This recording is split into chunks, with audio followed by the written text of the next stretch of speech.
in the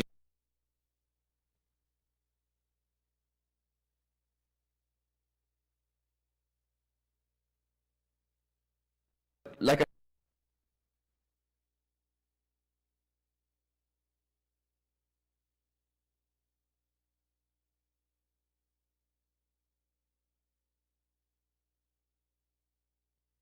risk 1.6 to 1.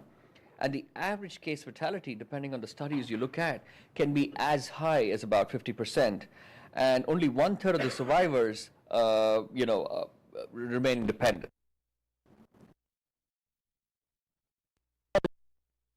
A pretty significant population.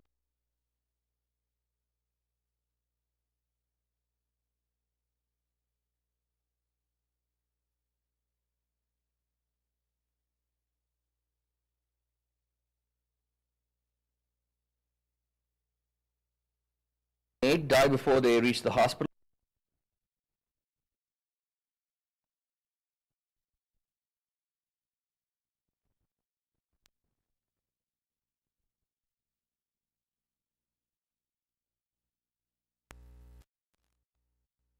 Finnish and Japanese populations seem to have the highest incidence.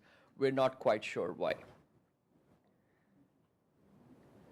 So the rates of persistent dependence have been reported at between 8 and 20%.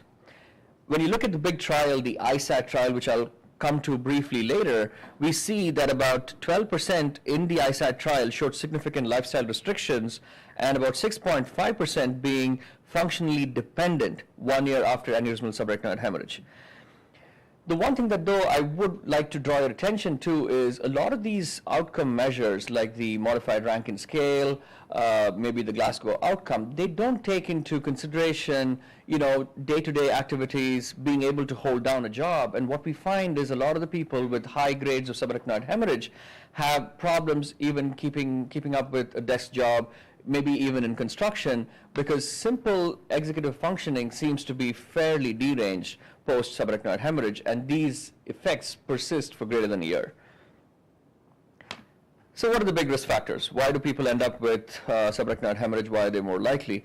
Cigarette smoking is the most common, and considering where we are, it is a big issue. Hypertension, not controlled, causes subarachnoid hemorrhage. Cocaine use, heavy alcohol use, multiple congenital genetic disorders that are associated with subarachnoid hemorrhage, like connective tissue disorders, Ehlers-Danlos, Marfan's. Like I said, it's higher among women.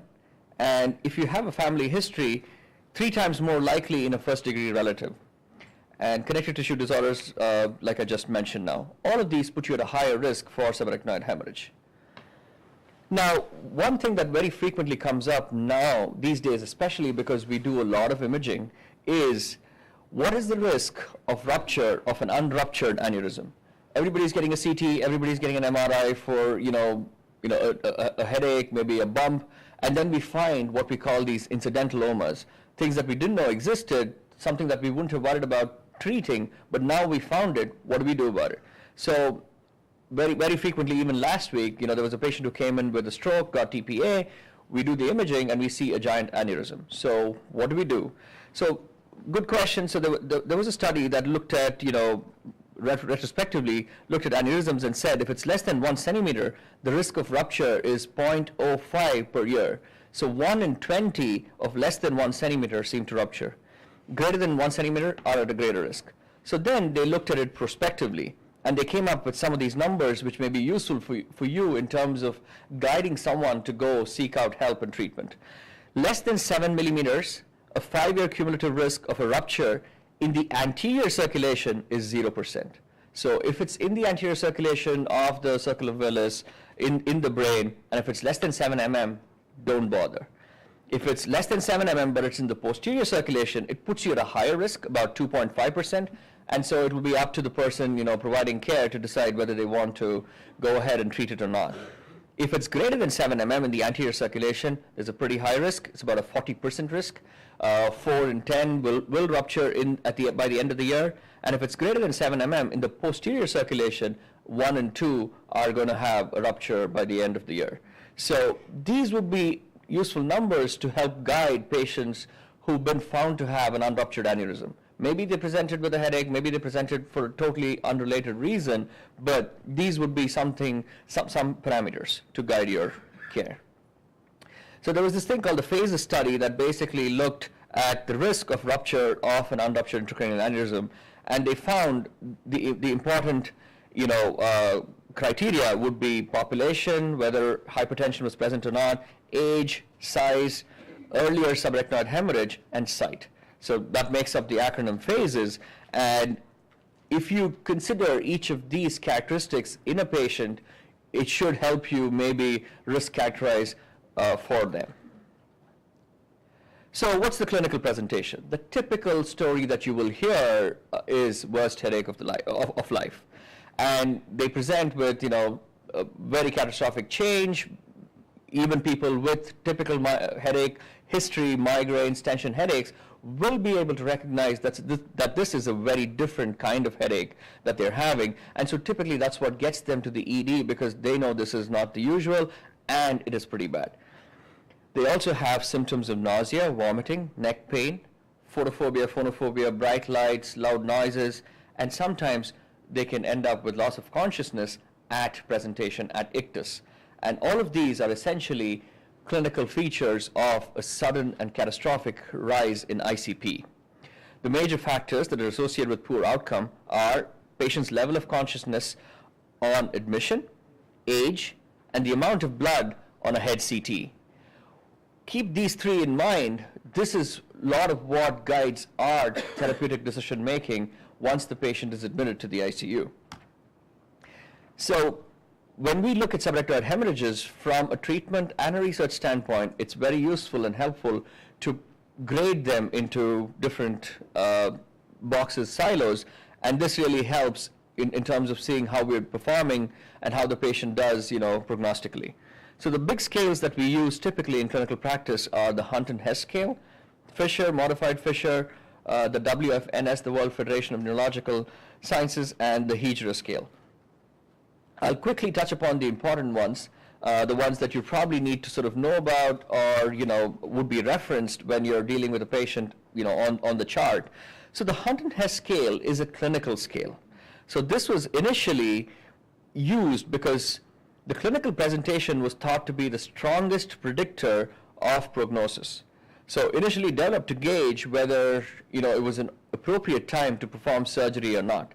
But thereafter, they kind of figured that this was working very well as a prognostic indicator. So we have grades going from 1 through 5 and with worsening severity. So 1 would be asymptomatic with minimal headache, maybe some neck stiffness.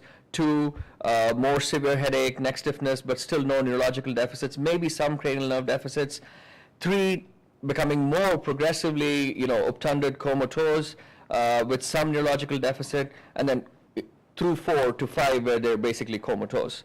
Now, if you look at the numbers that I've indicated below, 70% survival if it's a grade 1, and if you went to grade 5, it's about a 10% survival. So at onset, if they look really bad, chances are they're not going to do too well, as things progress. The WFNS is a similar scale, but what it does here is it puts the motor strength and the Glasgow Coma scale together to come up with a scale 1 through 5. Fairly similar, but typically across the country, it's institutional preference whether they use the Hunt and Hess or the WFNS to grade subarachnoid hemorrhages. We then come to what's called the Fisher grade. I'm not going to spend too much time talking about the Fisher grade itself, but I'll talk about what's called the modified Fisher scale or the criteria for subarachnoid hemorrhages. Hunt and Hess, WFNS are clinical scales. Fisher or modified Fisher is a radiological scale. So you basically look at a CT scan and decide what their modified Fisher score is. It runs from grade 0 through 4. Grade 0 is basically you do a CT scan, you don't see any blood, no subarachnoid blood, no intraventricular blood, but clinically you're pretty sure that this is a subarachnoid hemorrhage. And then 1 would be focal or diffuse thin subarachnoid hemorrhage with no intraventricular bleed. Next one would be with an intraventricular bleed. The next grade 3 would be thick without intraventricular bleed, and grade 4 is thick with intraventricular bleed. So this kind of is useful because when you grade them, the grade almost points to what their risk of vasospasm is. We'll come to what vasospasm is, but it's one of the complications we deal with typically in the ICU, in the inpatient setting, in a patient who's had a subarachnoid hemorrhage. So the prediction of symptomatic vasospasm is based on this modified Fisher scale. I'm not going to go into the details of the Hijdra Sum Score, but this is a scale that came out of Mayo, and essentially they're looking at blood on different physical points on a CT scan, a cross-section. This is another slide which may be available to you folks, but it basically puts all the clinical and radiological scales together to try and understand, how these patients perform. I'm going to move to the pathophysiology of subarachnoid hemorrhage. So again, this is a pretty catastrophic, acute, severe neurocritical care illness. And when it does occur, it sets off a huge stream of events that makes them very sick, not only in the immediate period, but even in days and weeks following the bleeding. So the initial effects are mechanical when you have a sudden rupture, and physical when the the intracranial pressures go up so catastrophically that this then disrupts physiology. Eventually, you can have pressure symptoms from blood accumulating around structures and have deficits corresponding to those events. But thereafterwards, you have inflammation that basically sets in. Inflammation in the early stage, which we typically think is because of free radicals that set off, that cause thrombosis in these small vessels. So you have microthrombosis, which then further sets off inflammatory cascades, and that causes, what we think is a cortical spreading depression, eventually, having effects on the neural mechanisms as well as systemic symptoms and problems. We'll talk about a little bit of detail with regard to the systemic complications, but when something like this happens, there is a huge burst and release of catecholamines in the system, and this then has a paralyzing effect, maybe on the lungs, causing flash pulmonary edema, maybe on the heart, putting somebody into acute heart failure. Somebody who had a perfectly functioning normal heart, and 10 minutes after subarachnoid hemorrhage, they could be in acute congestive heart failure. So this is something to keep in mind, especially in ICUs and community hospitals out there, where you probably don't have neurocritical care, and a medical ICU where maybe they have an established track record. They have a good functioning heart, blood pressures shouldn't be a problem, and all of a sudden now you're faced with somebody who, despite 2 or 3 pressors, is barely able to meet their perfusion needs for their brain. So keep that in mind. We'll come to systemic complications in a little bit. But this is a very nice slide from Nature Neuroscience, which sort of puts together the entire pathophysiology. This is another slide basically talking about different inflammatory markers that are causing all the problems that we see acutely and in the subacute state. Okay, coming to diagnosis. What you see here is a typical CT scan of a person with a subarachnoid hemorrhage. All the white or the bright hyperdense stuff, what we see there is blood. And this is the blood that's coursing in the subarachnoid spaces. And so what radiologists typically describe, this finding is called the star of death or the dead chicken sign.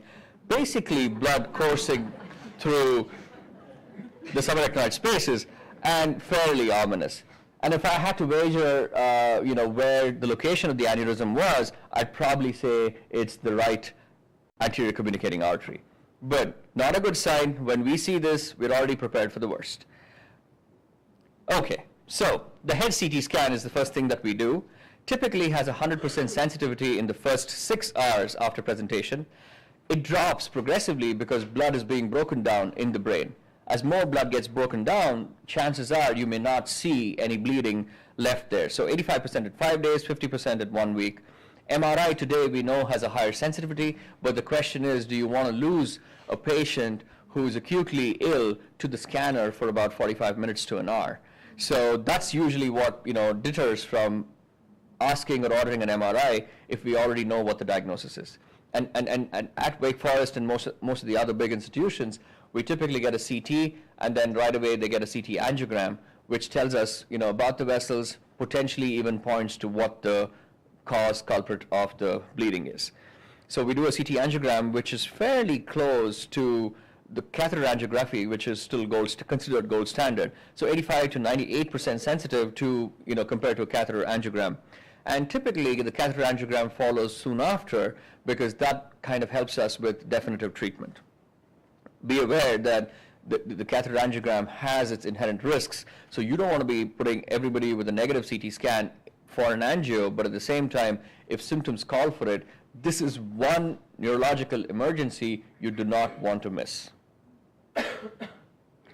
Okay, so this is basically a reconstruction. So what we see here is a digital subtraction angiogram, and what we see up here is basically the ACOM aneurysm that is sitting there, a small little, a bead, which basically ruptured, causing, this event.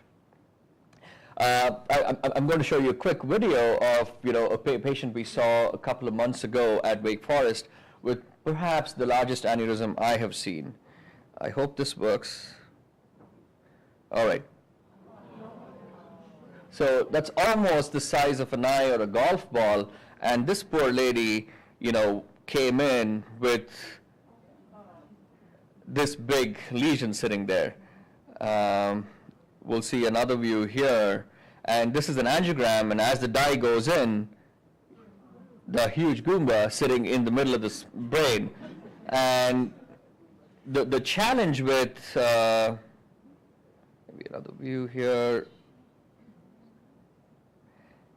So this is what makes it supremely challenging for our neurosurgical colleagues, because you see the diffuse array of branches that are coming out of the substance and the wall of the aneurysm. So if you go there and decide to maybe clip it or throw a bunch of coils in, you're most likely going to block off all of these branches that are coming out of this aneurysm. So, which is what makes it even more challenging, if something like this happens. And for this lady with her comorbidity, she was probably in her 70s, and this was not something that, our neurosurgical colleagues thought was even amenable for treatment. So in a sense, it's unfortunate. She goes home with a ticking time bomb. And so this is also why, subarachnoid hemorrhage and aneurysmal subarachnoid hemorrhage is still such a difficult entity to deal with. So the big issues that you need to keep in mind are misdiagnosis of subarachnoid hemorrhages. So if you folks are in the ER, if you're receiving patients out there in the community, take the headache seriously, have your clinical judgment and acumen up, because you don't want to miss something and label it as a migraine or a tension headache, send them home, because when they typically come back, it's a lot worse. So the first bleed at times tends to be a sentinel event, which is not as severe, but the next time they come in, it's usually, very, very bad. And you don't want to be the one person who sent them home because your suspicion or your workup was inadequate to diagnose the subarachnoid hemorrhage. This just lists all the pitfalls in the diagnosis, but the big ones to sort of keep in mind are migraines and tension headaches. On a busy day in the ER, when everybody's asking for pain meds, it's easy to blow somebody away, give them some more Dilaudid and say go home. But make sure you do your neuro exam, make sure you've checked before you say, this is not something that you or me need to worry about. Okay. So what's the general management? Again, this is a neurosurgical emergency. So we bring them to the neuro ICU. We have an amazing one here at Wake Forest. And across the country, any self-respecting neuro ICU takes care of subarachnoid hemorrhages really well. Okay, so we admit them, do the basics first. The ABCs are still the most important. And then you want to control the pain very well. You want to make sure that you give them something for GI prophylaxis. You want to do DVD prophylaxis. So interestingly, if anybody has a concern of doing heparin subcutaneous for DVD prophylaxis, yes, we do it. We highly recommend it. In fact, today there are trials of anticoagulation in the setting of subarachnoid hemorrhage because we think this is very helpful. of the things that have changed over the last 15, 20 years in terms of the management of subarachnoid hemorrhage is now aggressively starting DVD prophylaxis, because one of the things that I brought up in the pathophysiology is microthrombosis.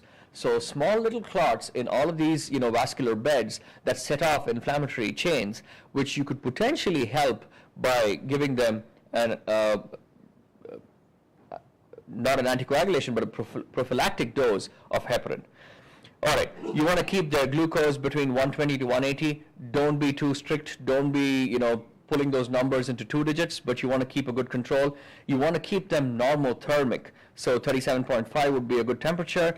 We start nimodipine, which is an L-type dihydropyridine calcium channel blocker, right away, because that's the only drug which, in a randomized controlled trial, has been proven and shown to improve outcomes. So nimodipine is the only drug. We're not using it for blood pressure control. We're using it for neuroprotection. And seizure prophylaxis is something that, people have toyed with, considered. Institutions still sometimes do this. Unfortunately, the data is not very strong. So, at times you will see people throwing on something like a levetiracetam or a Keppra for a week and thereafter take it off. There is no strong data. So if you did not want to treat seizures, that is fine. But make sure you have a high degree of suspicion to pick up possible seizures. So if somebody is comatose, make sure you consider the possibility of non-clinical or non-clinical status, non-clinical seizures or subclinical seizures, subclinical status, and then make sure you treat it. But if you have a good neurological exam, it does not behoove you to start them on antiepileptics. Okay, you want to keep them euvolemic, not hypervolemic, but at the same time you don't want them to be very negative. Maintain normotension before the aneurysm treatment, so we typically keep the systolic blood pressures less than 140 before they go off and get their aneurysms clipped or coiled. Once they come back, we typically liberalize them. If you're running into problems with vasospasm, we liberalize them even more. In fact, we start pressing them to push their blood pressures higher so we can get more blood to the brain. And at times, and depending on where you are, antifibrinolytics like epsilon aminocaproic acid or amicar or tranexamic acid is used. We don't seem to use it a whole lot here at Wake, but that's an option if you think there's going to be a delay in definitive management in terms of surgery or clipping, but you also think there is going to be worsening of the bleeding. Okay, so this flow chart basically outlines what happens if you have problems with intracranial pressures. Frequently, these patients have raised ICPs, and that is something that you would want to control. That is something that might potentially throw a wrench in everything else that you're trying to do with management. So, and again, do the simple things first, get the head of the bed up, maybe hyperventilate them once you have a definite airway. Make sure you're treating pain. Pain is something that can cause your ICPs to, spike up.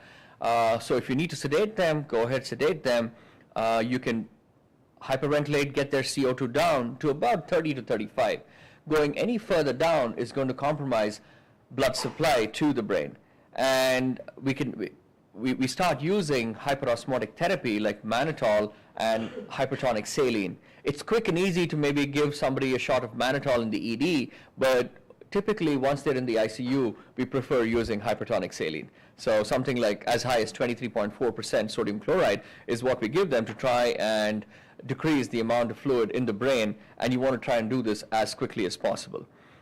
As things get worse, and if it's refractory, options it would include cooling, maybe using pentobarb, but remember that all of the medical management is happening in parallel with definitive surgical treatment. So you want somebody to put in an EVD, you want to be able to decompress and get some CSF out to reduce the pressures, and then maybe even go ahead and take care of the aneurysm so you're not, going to have worse bleeding.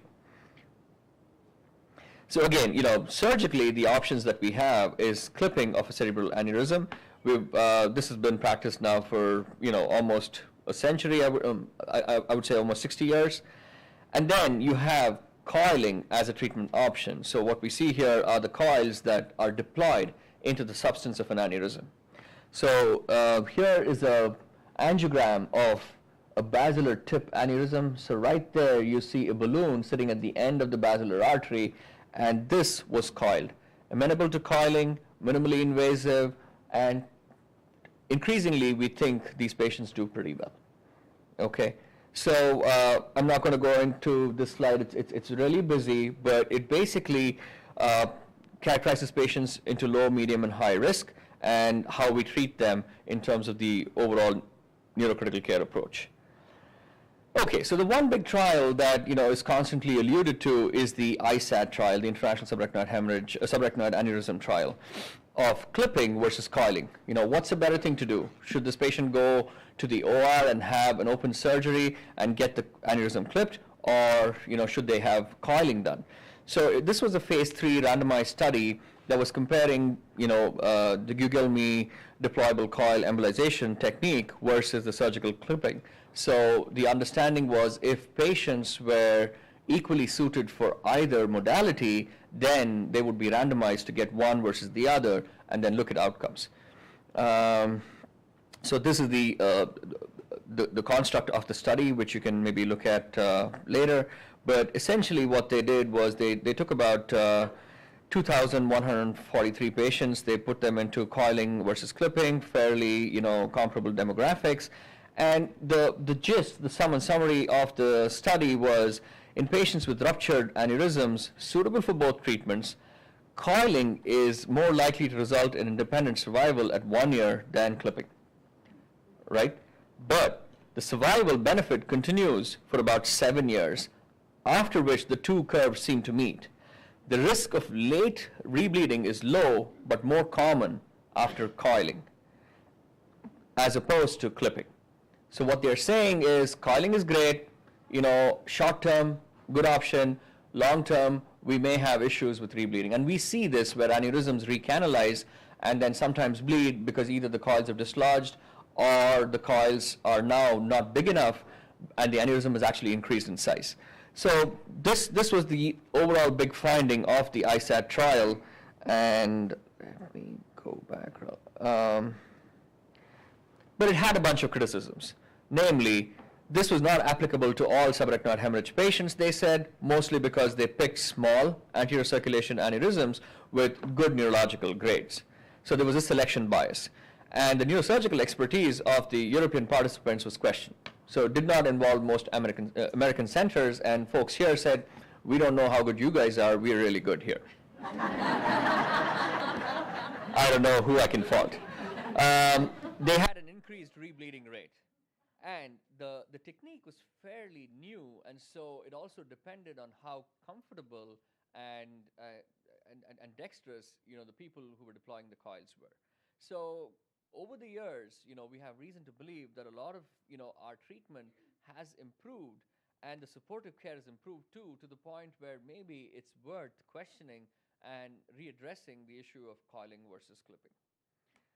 In the meantime, they did what was called the BRAT study, the Barrow Ruptured Aneurysm Trial, which also found that the outcomes were better at the end of 1 year for coiling as opposed to clipping. And then the big one is the ISAT II, which was commenced in 2012 across 50 centers, and it is slated to finish in 2024. And so we're all looking forward to those results.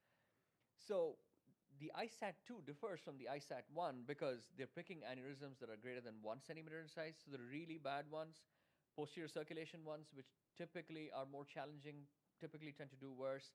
In older patients, of course, who are not going to obviously do as well, and WFNS grades 3 or 4. So higher grade patients, older patients, posterior circulation aneurysms greater than 1 centimeter, and they have routine non-invasive angiographic follow-up. So all things that were considered to be shortcomings of ISAT I, they are trying to remedy in ISAT II. So hopefully we'll have, way more useful informational data. Okay, so subarachnoid hemorrhage, yes, is a big bad issue, but I think what makes it even more challenging for us in the ICU is it basically sets off a whole series of complications that we need to be prepared for. And I think our big task and challenge is to prevent them from happening rather than actually treat them when they do occur. So everybody has a medical complications.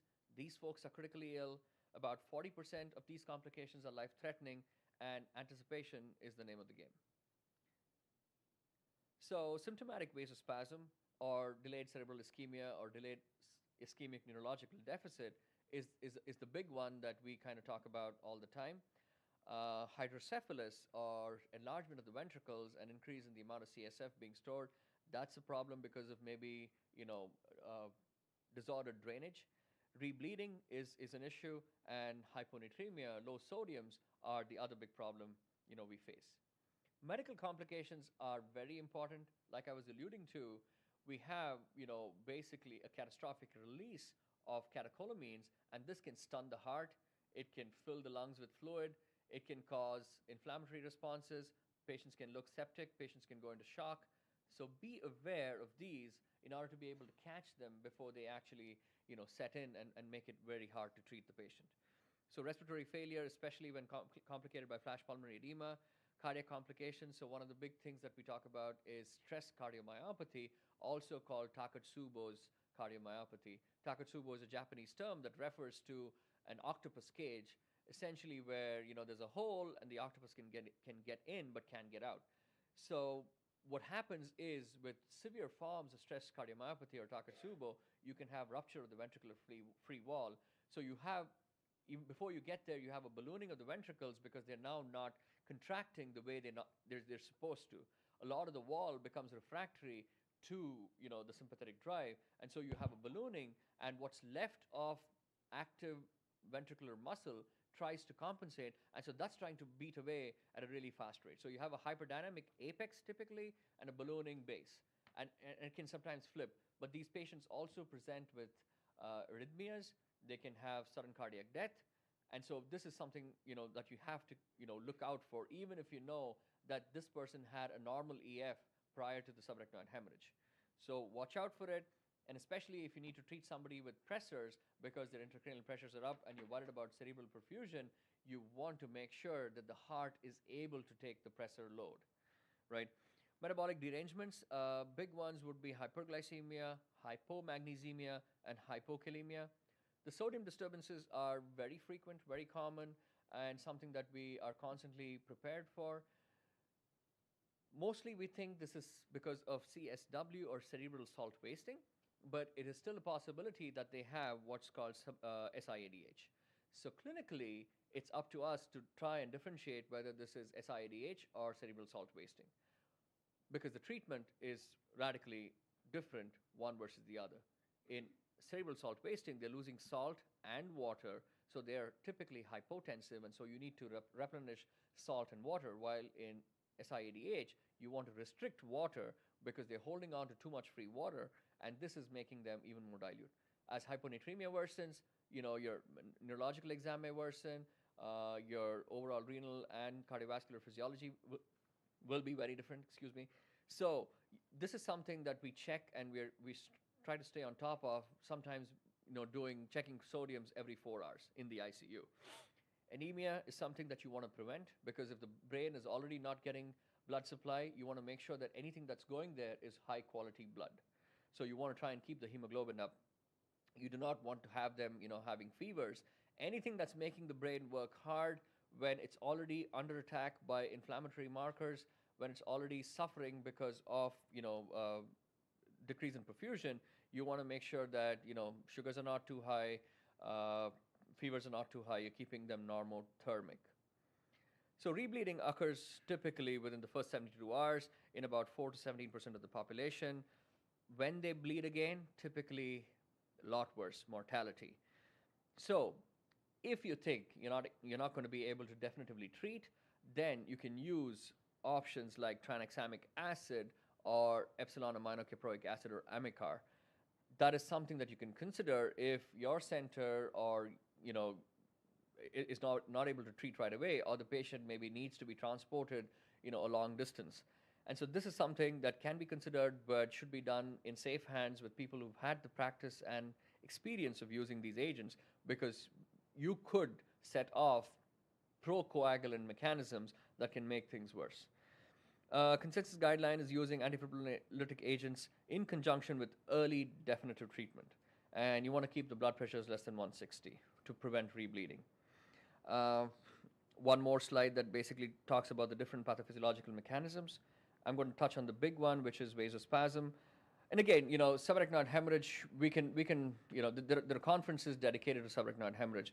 I'm trying to sort of give you a bird's eye view in 1 hour, so I'm going to sort of run through things. But as long as you know and you're aware of some of these entities, I think it becomes easier to then, guide treatment in a better way. So vasospasm is most likely an inflammatory reaction of the blood vessels. The peak period is about 4 days after bleeding, all the way up to maybe 14 days. So 4 to 12 days is what we think is a peak period of vasospasm. The best predictor of vasospasm, taking us back to the modified Fisher scale, is the amount of blood that you see on the initial CT scan. When we talk about vasospasm, because we do something called TCD monitoring, transcranial Doppler, something that Wake Forest is almost the world leader for, we monitor patients every day and we start picking up signs of impending vasospasm. We call this sonographic vasospasm as opposed to angiographic vasospasm, which is when they actually have narrowing of the blood vessels when you do a CT angiogram or a 4-vessel conventional angiogram. And then there's the entity of clinical vasospasm. Typically, sonographic vasospasm predates angiographic vasospasm, which predates clinical vasospasm. It's not always the order, but if you get my drift, you want to try and use the TCDs or maybe the CT angiograms to prevent clinical symptoms from setting in. So what we do is to start doing TCDs early on. If we suspect strongly that this is heading the wrong way, we maybe get a CT angiogram, maybe a 4-vessel angiogram, but your treatment, medical management has already begun before the patient starts having symptoms. That is going to be the key. So, and TCDs, every TCD lab in every institution is different. So while we talk about numbers across the board, every lab has a standardized set of numbers that they follow. You might hear the number 120 being thrown out fairly frequently. Again, that is lab specific, typically applying to the middle cerebral arteries, not even to the ACAs and the posterior circulation. So if you have a functional TCD lab, refer to their numbers. What we have here is a 120 for MCA, and then you want to look at these velocities. Basically, this is like a garden hose.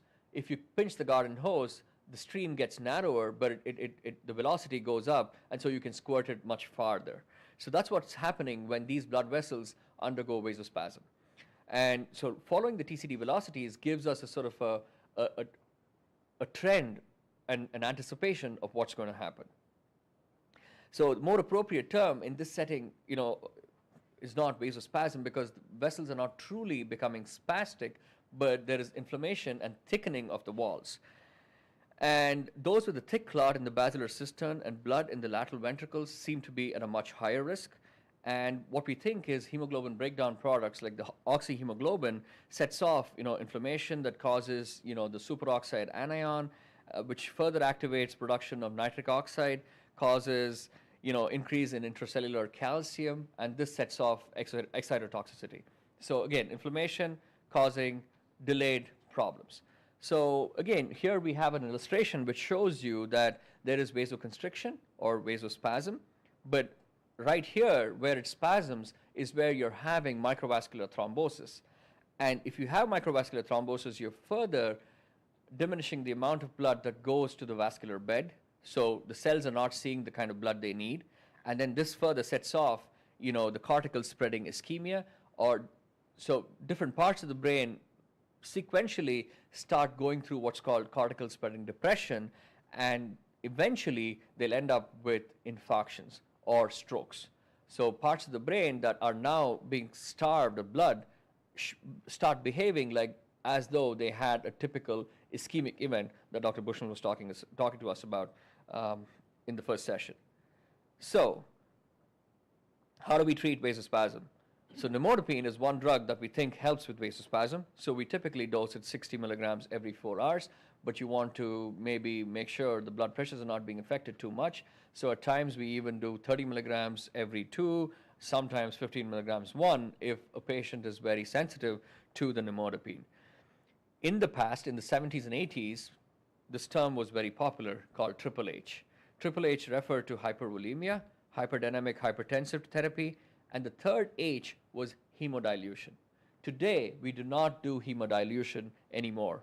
If anything, I want the hemoglobin to be high because I want to get good quality blood in there.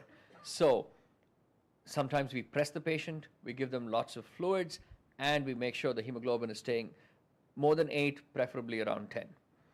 If there's no improvement within 2 hours, this patient is typically going down for an angiogram and maybe endovascular treatment. All this while, of course, we're following them with maybe TCDs and CT angiograms. So this is a sequence of pictures that shows what happened with a typical subarachnoid hemorrhage patient. So up here we see, a subarachnoid hemorrhage, which was definitively treated. This is the angiogram that you're seeing here. And then as you come to panel H, you see that this is becoming really narrow and ratty. And despite, treatment, which maybe, started at the right time, which maybe was a little delayed, what's happening is all of these large vessels are spastic. And remind yourself that these are the large vessels we're seeing. The smaller vessels are probably already spastic even before you're seeing something as big as the MCA go into spasm. And what happens here is you see this area of darkness or hypodensity, which is basically an infarction. And this is a brain which is basically infarcted all over. And so you're not seeing any gray-white differentiation. The whole brain is infarcting, as we speak. And a patient like this is definitely not going to do too well. So the big challenge is to prevent this from happening. And this is what we do in terms of vasospasm treatment. So once again, this is an angiogram of somebody with vasospasm, really thin string-like vessels, which then get angiographic treatment with intraarterial verapamil, maybe intraarterial papaverine, and those are basically vasodilators. You squirt them in. Sometimes they even do a mechanical angioplasty to open the vessels up, and we restore flow in those territories. Now, just because a picture looks better, does that mean the brain's doing better too? Again, depends on how soon, how quickly you've been able to intervene. Typically, we see patients improve. So we'll see a patient becoming weak, unable to lift their arm, and 30 minutes later, they come back from the angiogram, and now they're actually moving their arm. So the clinical exam can be fairly sensitive to what's happening with vasospasm, which is why we keep these patients in the ICU for 10 to 14 days, depending on how bad they are, watching them every hour with very thorough Q1 hour neuro exams. And again, this is a snapshot of what we would see in a TCD, a transcranial Doppler. So these are the Doppler waveforms. And so this is prior to intervention where it's really thin and ratty. And then here is after intervention where a typically normal cerebral blood flow is restored. So over the years, other than nimodipine, we've not had any magic wonder drug that we've been able to throw at subarachnoid hemorrhage and say we've conquered this entity. Lots of trials have been done. The MASH trial was mostly to do with magnesium. You might have heard, you might be one of the places or practitioners that uses magnesium. Unfortunately, no trial has definitively proven magnesium to be useful. Similarly, we've had a whole bunch of other trials that have looked at different agents like albumin, like Tyrlizad. We're not sure whether we are still trying to figure out the entity. We're not sure whether the research trials were structured right, or we don't know if we're just not interpreting the results right. But none of these proved to be of definite benefit to subarachnoid hemorrhage. So the search is still ongoing to figure out, if we could get another new agent or any agent that would help and prevent all of these complications. The overall mortality is about 51%, and the survivors are left with disabling conditions like we already spoke about. 50% have, issues with mood, memory, neuropsychological dysfunction. And remember, these are the patients that are suffering the most because we make a phone call to them and say, how are you doing? They say, oh, I'm independent. I can, bathe myself. I can feed myself. That satisfies us in terms of, getting an outcome measure, but they are not able to have an intimate conversation with the spouse. They're not able to hold down a simple desk job, a clerical desk job, as simple as it may sound, because executive decision-making has been affected to such an extent that these patients now don't have jobs, they're on disability, and then that sets off, other issues like, depression, post-subarachnoid hemorrhage, functional disability, all of that. So there are a whole bunch of promising, entities on the horizon.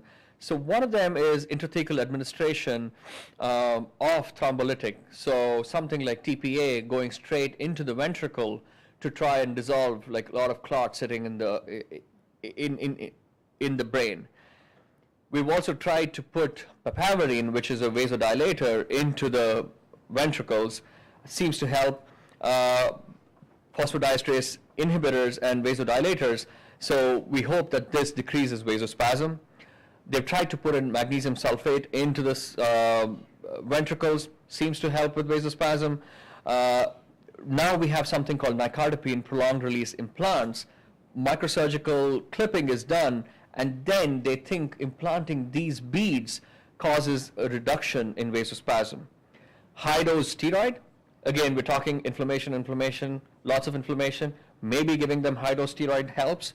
And so this trial was actually, in a limited number of patients, showed some promise. So, would we start talking about steroids in the future? Possible. And again, we need larger randomized controlled trials to work.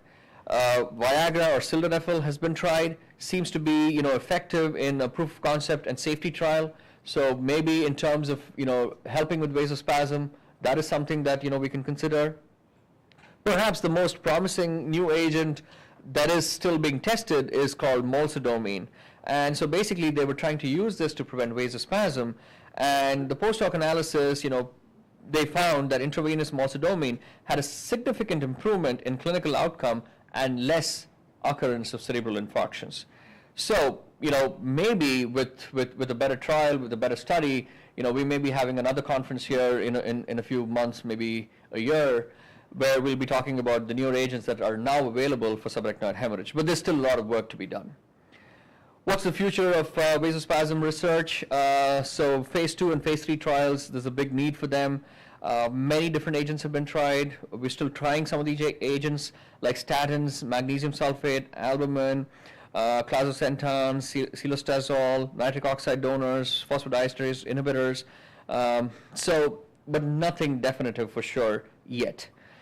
And so, the hope is each of us that is treating these patients can come up with novel approaches to maybe help us, understand the mechanism better. To this day, a personal problem, and I think a lot of my colleagues will sort of, say the same thing, is we look at a CT scan, we don't know how good this patient is doing. When one of my, colleagues admits a patient, I look at a scan and I don't know if this patient's coming in intubated or this patient's walking, talking, doing well. And I also have no sure way of saying whether they're going to do fine a week from now, whether they're going to have the complication of vasospasm or not. So our predictive mechanisms, clinical and investigative, are pretty primitive because there is so much of a variability patient to patient. And that's what makes it even more challenging. So in conclusion, make sure you understand that this is a true neurological emergency. Do everything that you can in your power to either treat them in a dedicated neuro ICU or get them to a neuro ICU closest to you, because it's also been shown that they're better served in a setting where all the personnel and faculty are trained to take care of the situation. Vasospasm is a leading cause of disability.